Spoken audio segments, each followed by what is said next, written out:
Próxima pergunta, Fábio Murakawa, Valor Econômico.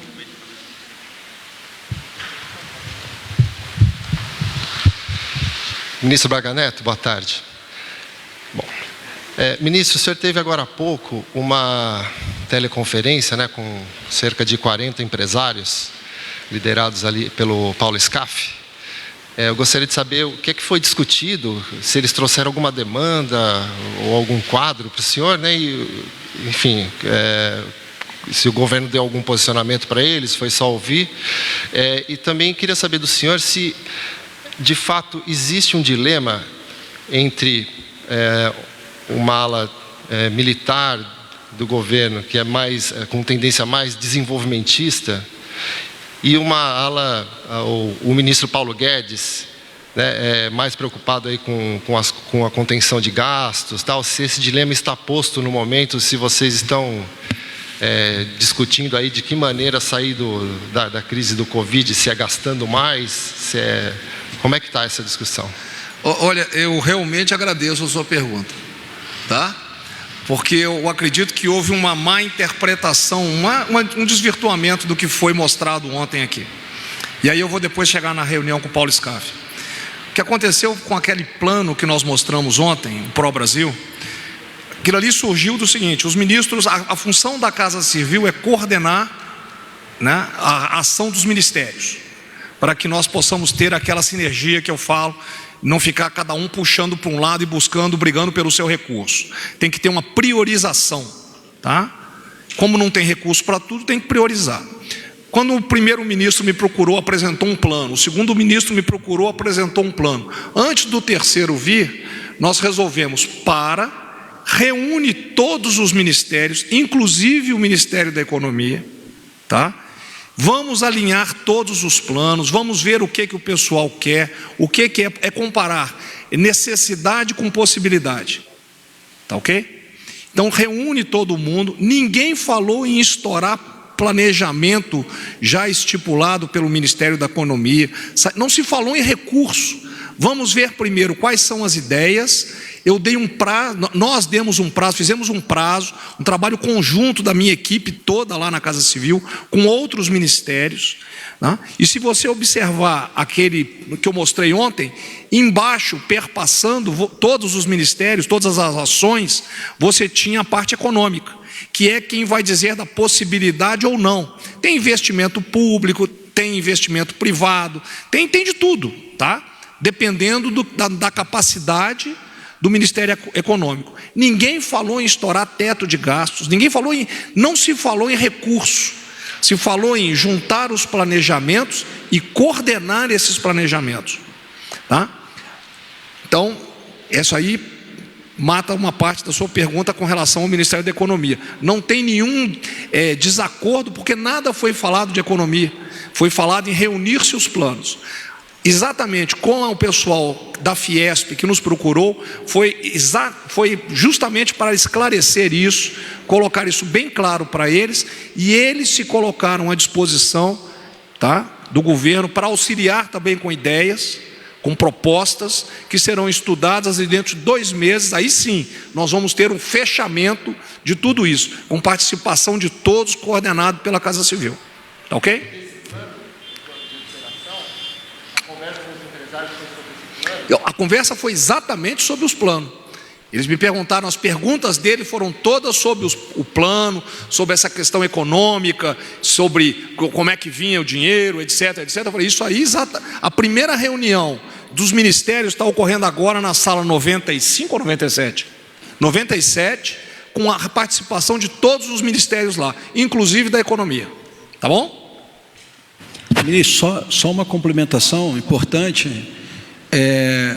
O que nós temos hoje, e a gente fala do plano, mas nós temos hoje um esboço do plano que estará pronto ao término de uma consultoria que vai levantar todos os dados. Então, assim, o pessoal já está passando um pouco a carroça na frente dos bois, porque ao término dessa situação nós vamos ter uma necessidade de investimento que poderá vir do público ou do privado, conforme as disponibilidades existentes. A finalidade daquilo ali foi simplesmente para mostrar que o governo está se planejando para já agora, durante a crise, para o pós-crise, tá? Está coordenando uma ação coordenada. Essa foi a intenção. Próxima pergunta, Caio Espeixoto, Poder 360.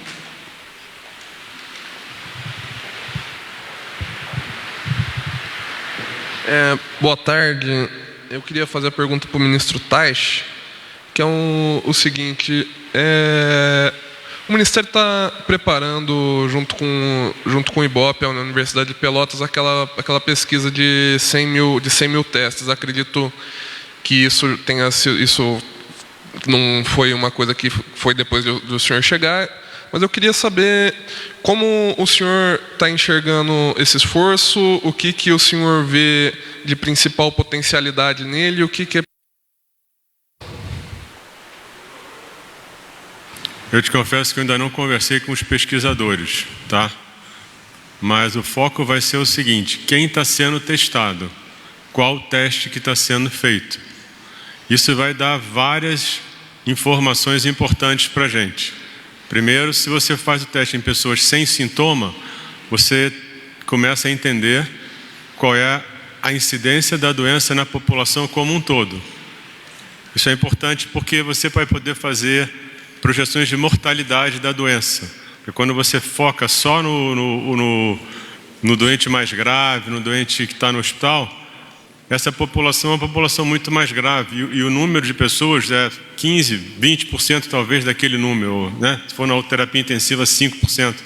Então esse denominador é muito menor, então te dá a sensação de que a mortalidade é maior. Esse estudo ele vai permitir que a gente entenda o que é a doença no Brasil, dependendo da população testada e do tipo de teste feito. Eu me comprometo a falar isso para vocês numa próxima vez, porque ontem eu ia ter reunião com o pessoal do projeto, acabou que não deu tempo, mas é um dos pontos que a gente vai usar para avaliar a doença é esse estudo, inclusive se ele vai ficar restrito a Pelotas, se ele vai para outros lugares, o quanto ele vai poder mapear o Brasil. Mas essa eu vou ficar te devendo, essa não tem agora. Última pergunta, Gustavo Garcia, G1. Boa tarde, ministros. Ministro Braga Neto, o ministro Sérgio Moro ele vai permanecer no governo? E ministro Taixe, pelo que foi divulgado hoje, mais de 400 mortes nas últimas 24 horas, o senhor defende o isolamento social amplo ou não? A pergunta sua é por causa dessas notícias que estão correndo. Vou te responder simplesmente o seguinte: a assessoria do ministro Moro já desmentiu a saída dele agora do governo, tá? Já está publicado essa informação. Eu vou talvez explicar um pouco melhor o que eu falei ontem. Quando eu digo para você que a gente vai ter que mapear no dia a dia e vai ter critérios, estratégias de saída, isso não quer dizer, primeiro, que a gente vai voltar, vai sair amanhã e que alguém defenda o isolamento ou não. A gente defende o que é melhor para a sociedade. Se o melhor para a sociedade for o isolamento e tiver que ser o isolamento, é o que vai ser. Se eu puder flexibilizar, dando autonomia para as pessoas, uma vida melhor, e isso não vai influenciar na doença, é o que eu vou fazer. Então não existe uma escolha de isolamento ou não, é o isolamento na hora certa e a saída e a liberação na hora certa, entendeu? É isso que eu estou te falando. A gente tem que definir isso no dia a dia. Essa é a capacidade de julgar e tomar decisão que vai fazer com que a gente consiga ajudar a sociedade. O ministro Nelson, né? E estamos aqui para trazermos novas informações e também esclarecermos algumas perguntas dos senhores que possam vir a acontecer. Então, como informação, hoje estão sendo repatriados 201 brasileiros do Paraguai via Ponta Porã. Amanhã serão mais 180 também do Paraguai. Como nós já falamos, não pretendemos deixar ninguém para trás. O governo brasileiro disponibilizou ontem uma linha de crédito emergencial de mais de 3 bilhões para o Nordeste com juro a 2,5%, destinado a pequenos empreendedores. O projeto Arrecadação Solidária já chegou a R$212 mil. Foram mais de 3.700 doações. Este valor beneficiará os mais afetados por essa crise, né? E eu solicito aos senhores que, para acessar, entrem no site patriavoluntaria.org. O Programa Emergencial de Preservação de Empregos, de Renda e Emprego, criado para enfrentar os efeitos econômicos da pandemia, já foi responsável pela preservação de mais de 2,5 milhões de empregos no país. Eu passaria a palavra agora ao ministro da CGU, Wagner do Rosário. Bem, boa tarde a todos. Que rapidamente colocar as ações que estão sob competência da Controladoria Geral da União. Bem, o início dos nossos trabalhos, como a pasta tem uma atuação voltada para a transparência das informações, controle dos gastos públicos, combate à corrupção e prevenção da corrupção, nós iniciamos numa tocada bem preventiva, buscando trabalhar principalmente as contratações do governo federal, as contratações feitas no âmbito principalmente do Ministério da Saúde, tentando identificar riscos, auxiliando os processos que estavam em andamento, e com isso conseguimos mitigar muitos problemas a partir de uma análise prévia desses processos licitatórios. Ultrapassada essa fase com a transferência dos recursos para os estados e municípios, nós iniciamos a mudar um pouco o acompanhamento, visto que esse nós não temos como atuar preventivamente nas licitações, mas em termos de acompanhamento de como que essas licitações, como é que esses processos estavam ocorrendo, né? E aí, nos últimos dias, nós começamos a ter uma mudança no perfil do canal de denúncias que nós montamos para o caso. Enquanto nós já tivemos 2.200 denúncias no canal criado específico, a aba específica de coronavírus desde que iniciou esse processo, porém até hoje somente 170 denúncias eram relativas a fraudes em contratações. Porém que das 170, 115 ocorreram nos últimos 2 dias. É justamente o período em que o dinheiro começou a chegar na ponta, as aquisições iniciaram e aí iniciam-se as denúncias. Então, a partir de agora, a gente está mudando um pouco o foco, já partindo para uma atuação de acompanhamento mais forte desses recursos. Se verificarmos, deflagramos hoje com a Polícia Federal a primeira operação na Paraíba, a Operação Alquimia, vai ser a primeira de algumas que já estão planejadas de combate à corrupção. Infelizmente, nós temos casos de corrupção na aplicação desses recursos. Então, estamos bem atentos a cada utilização do recurso público e espero que, não falo que são gestores, são corruptos, que os corruptos que estejam a posto abram o olho, porque nós vamos ter uma atuação implacável, principalmente nessa parceria Controladoria Geral da União, Polícia Federal. Continuamos com o nosso processo de abertura máximo de dados. Estamos com os dados todos abertos, dados de compras, das aquisições. O Ministério da Saúde vem abrindo todas as suas contratações, de tal forma que a gente deixe claro para a sociedade a aplicação do recurso público. Eu solicito que no âmbito dos estados e municípios sejam repetidas essas boas práticas que estão sendo aplicadas no governo federal, para que a gente possa fazer com que esse recurso, que ele é limitado, ele chegue à ponta, chegue realmente a quem precisa, que é o cidadão pagador de impostos. Então, minhas palavras são nesse ponto aí, General. Muito obrigado.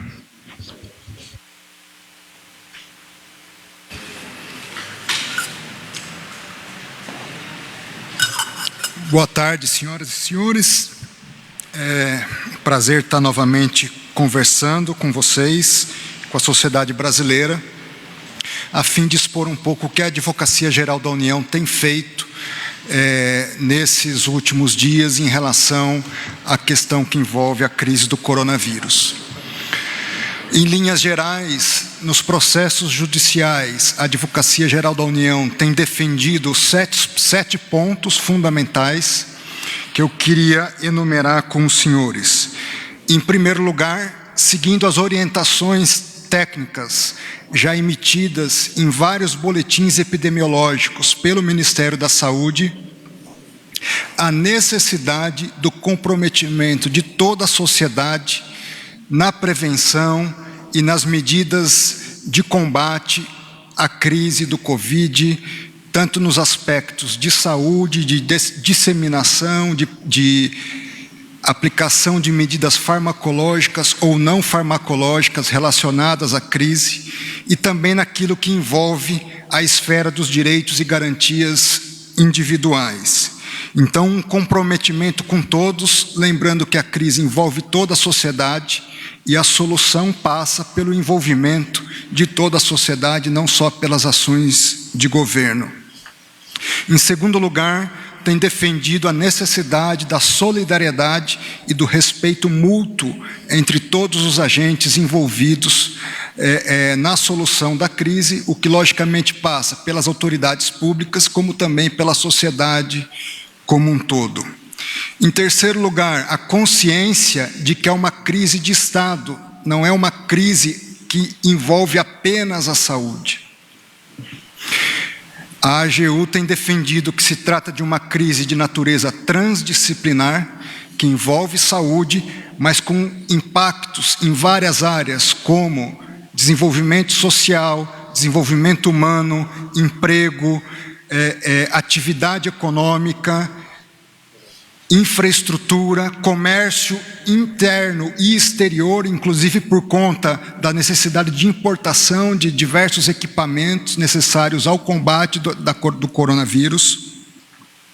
Ou seja, é uma crise que tem um eixo central na saúde, mas tanto o seu impacto como a sua solução passa por vários ramos científicos, vários ramos da ciência humana e biológica. E nesse sentido nós precisamos ter uma análise mais complexa de todos esses aspectos para bem diagnosticar o problema, que envolve uma série de impactos na sociedade, e a solução também, que demanda uma série de análises e medidas transdisciplinares. Eu utilizo isso como exemplo da corrupção. A corrupção é um problema social, é um problema jurídico, é um problema com consequências econômicas, com consequências governamentais, com consequências sociais, afeta a saúde, afeta a educação. Então não se combate a corrupção com apenas a medida de uma natureza ou medidas legais, mas com medidas educacionais, com medidas governamentais, com medidas estruturantes na área econômica. E a mesma solução para problemas complexos como a corrupção é necessária para problemas complexos como esse que nós estamos vivendo hoje. Em quinto lugar, a necessidade de uma atuação harmônica e cooperativa entre todos os entes federados. Essa foi uma linha muito acentuada pelo próprio Supremo Tribunal Federal e, de fato, por se tratar de uma crise complexa, é necessária essa harmonia entre todos os entes. Isso envolve a busca de uma análise e de soluções técnicas e de uma redução de um discurso, de qualquer que seja o ator, mais politizado. Então, nós precisamos focar numa discussão a mais técnica possível e de forma a respeitar também as opiniões científicas divergentes, para que nós sejamos capazes de encontrar a melhor solução para cada situação vivenciada. E, em sétimo lugar, que essas medidas técnicas, elas sejam adotadas com razoabilidade, ou seja, sem abusos ou cerceamentos excessivos na liberdade do cidadão e sem um punitivismo injustificado. Dentro desse espectro, nós temos algumas medidas concretas que foram adotadas. Em primeiro lugar, nós ontem reiteramos um pedido de um recurso feito há cerca de 10 dias atrás, na ADPF 672, que está sob a relatoria do ministro Alexandre de Moraes, sobre a importância do respeito às normas e orientações gerais editadas pelo Ministério da Saúde. E que, na medida das suas especificidades e realidades pontuais, estados e municípios pudessem trabalhar dentro da margem delineada tecnicamente pelo Ministério da Saúde.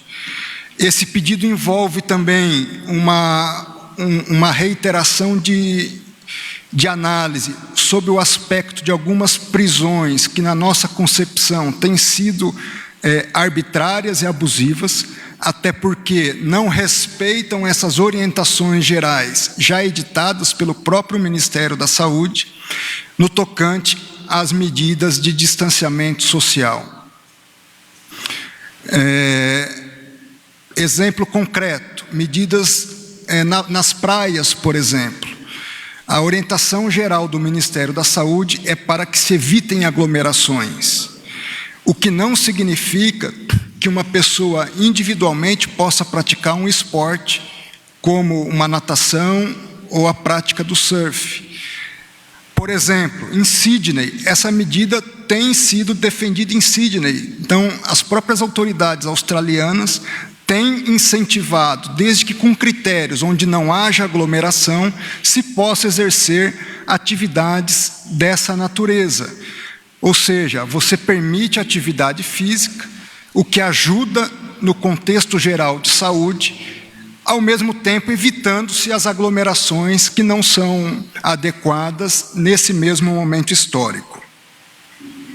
Da mesma forma, nós, até adiantando uma possível pergunta, ontem o ministro Alexandre de Moraes determinou a intimação da União para prestar esclarecimentos numa ação proposta pelo Partido dos Trabalhadores. A Advocacia Geral da União aguarda a intimação, que pode ter acontecido algumas horas atrás ou está para acontecer, mas uma vez intimado, nós vamos pedir as informações técnicas e, em cima dessas informações, faremos a manifestação correspondente perante o Supremo Tribunal Federal. Duas últimas informações: nós pedimos ao Supremo Tribunal Federal, na pessoa do seu presidente, ministro Dias Toffoli, uma audiência com o novo ministro da Saúde, ministro Nelson, para que ele atualize o andamento das políticas públicas adotadas pelo Ministério em função da crise, junto também aos ministros da Suprema Corte Brasileira. A ideia é manter uma periodicidade também dessas reuniões técnicas, até para que o Supremo Tribunal Federal acompanhe de viva voz o andamento das medidas administrativas que estão sendo adotadas e o curso e evolução da doença e das medidas mitigadoras da crise. E, por último lugar, fruto também de uma reunião hoje entre a Advocacia Geral da União e o Ministério da Saúde, nós vamos procurar auxiliar, na medida do que o Ministério considerar adequado e pertinente, uma melhor sistematização das orientações do próprio Ministério, eventualmente até regulamentando algumas dessas medidas através de portarias, resoluções, ou conforme até a necessidade que viesse apontada pelo Ministério, alguma medida até de caráter legislativo. A grande síntese disso tudo é que, da parte da Advocacia Geral da União, nós estamos inteiramente à disposição do Ministério da Saúde, como governo como um todo, para equacionar, mitigar, prevenir e superar esse momento tão complexo, vivenciado não só pelo Brasil, mas pelo mundo como um todo. Meu muito obrigado e um bom trabalho a todos. Muito obrigado, ministro André. Eu queria fazer uma correção. Na questão da preservação dos empregos, eu falei 2,5 milhões, são 3,5 milhões de empregos que foram preservados no programa emergencial de preservação de renda e emprego. São 3,5 milhões e não 2,5 milhões, como eu tinha falado. Ministro Nelson. Boa tarde, pessoal.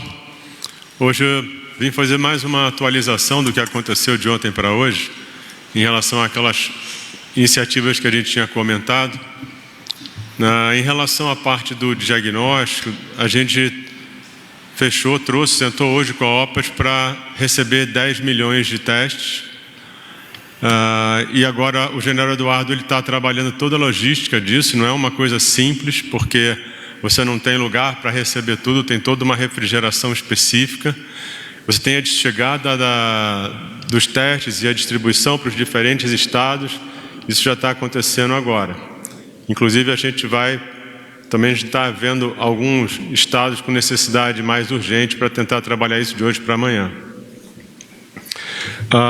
Outra coisa importante, já na parte do cuidado, do tratamento, a gente hoje habilitou 1.134 leitos de UTI pelo Brasil, nos mais diferentes estados, e a União isso vai representar um investimento no cuidado de 163 milhões ao longo de 90 dias, né?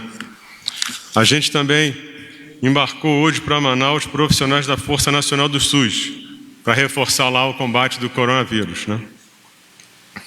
E em relação aos números sobre casos novos e óbitos, a gente teve um aumento nos óbitos que foi acima do que vinha acontecendo anteriormente, 407. A gente não sabe se isso aí representa um esforço de fechar os diagnósticos ou se isso aí vai representar uma linha de tendência de aumento. Como eu falei ontem, a gente avalia todo dia o que está acontecendo até hoje, até ontem, até hoje à tarde, e a partir dos dados novos a gente define as próximas ações, né? Então, essencialmente, hoje, o que eu tinha para dizer para vocês era isso, só para a gente poder mostrar, a gente realmente está fazendo, o foco agora é a gente ter ações, né? E a gente está focado em fazer com que isso aconteça da forma mais eficiente e rápida possível. Obrigado, gente. Abriremos para as perguntas. Primeira pergunta, Victor Bogodian, Globo News. Boa tarde, ministros. Primeira pergunta para o ministro da Saúde, ministro Nelson. O senhor disse que ainda não se sabe se esse aumento expressivo aí do número de mortes diz respeito àquele esforço para zerar a fila de testes. Quando que a gente vai ficar sabendo, afinal, se foi ou não, ou se está tendo uma tendência de alta diária do número de mortes e de casos? E uma pergunta para o ministro da CGU, ministro Wagner. Essa decisão de suspender a antecipação do pagamento da segunda parcela do benefício do auxílio emergência faz parte desse esforço da CGU para evitar o mau uso dos recursos nesse momento de mais flexibilização da liberação de recursos em função da situação da pandemia do Covid? Obrigado.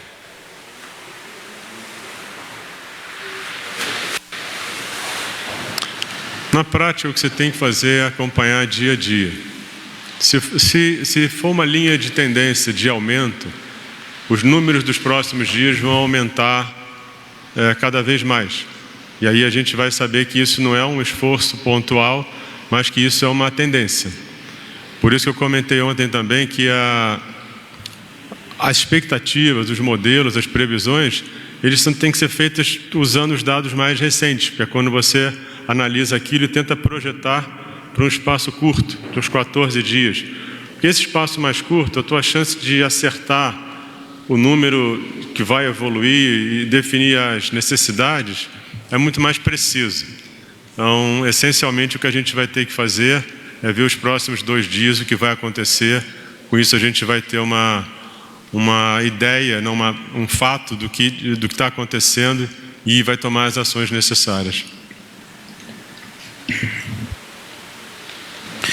Bem, sobre a antecipação do pagamento do benefício de R$600, o governo ele vem trabalhando de forma bastante preocupada com a situação da população, de tal forma a fornecer a melhor qualidade de vida para essas pessoas que estão necessitando desses recursos. Então, verificou-se uma possibilidade de um adiantamento por uma parcela de pessoas que fazem jus ao benefício.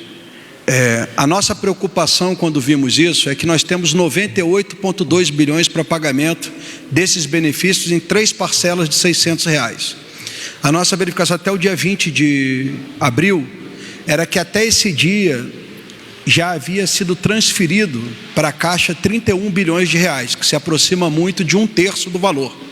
E pelos nossos cálculos ainda tinham muitos casos a serem analisados. Como era uma estimativa de valor com base no cadastro único, e a quantidade de pessoas que estão solicitando, elas são maiores do que, pelo menos aparenta ser maior do que a expectativa inicialmente feita, ou o planejamento inicialmente feito, o que nós alertamos era que não realizássemos um pagamento de uma segunda parcela antes de se verificar que o pagamento da primeira foi praticamente encerrado, ou pelo menos tem-se uma estimativa do número total de pessoas, e o quanto que eu necessitaria de incremento na quantidade de recursos orçamentários para cobrir esses valores. Então, eu imagino que 98 bilhões ia dar perto de 33 bilhões por mês, mas se esse valor subir para 40, eu já não preciso mais de 98, eu preciso de 120 bilhões. E eu preciso ver se eu tenho recursos suficientes para essa atividade. Então, a nossa medida não é em relação à corrupção, é uma medida em relação à preocupação orçamentária, né?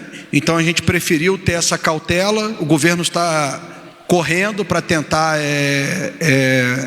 equacionar isso aí, mas vamos lembrar bem que não era um descumprimento a gente ia adiantar o pagamento, que a gente teve foi um cuidado adicional que a CGU fez ao Ministério da Cidadania, mas já estamos lá trabalhando conjuntamente com Dataprev, Caixa e Ministério da Cidadania para que a gente possa dar uma solução rápida a esse problema. Uma coisa que eu esqueci de falar, alguém comentou que houve um questionamento sobre a reunião do CFM hoje com a gente, se era sobre a cloroquina. E era. O CFM não foi uma discussão, o CFM veio trazer um posicionamento da instituição. E, essencialmente, o que ficou é que fica a critério do médico, seja no hospital ou mesmo em nível ambulatorial, que é um pouco diferente do que a gente tem como pelo Ministério da Saúde, que é o uso do paciente hospitalizado, grave ou crítico. É importante deixar claro que você permitir o uso a critério do médico não representa uma recomendação do Ministério da Saúde. A recomendação vai acontecer, seja com a hidroxicloroquina, seja com qualquer outro medicamento, o dia que a gente tiver uma evidência científica clara de que o medicamento funciona. Tá? Então, isso é importante falar para deixar claro que não é uma recomendação nossa, é uma autorização. Recomendação depende de estudo científico só.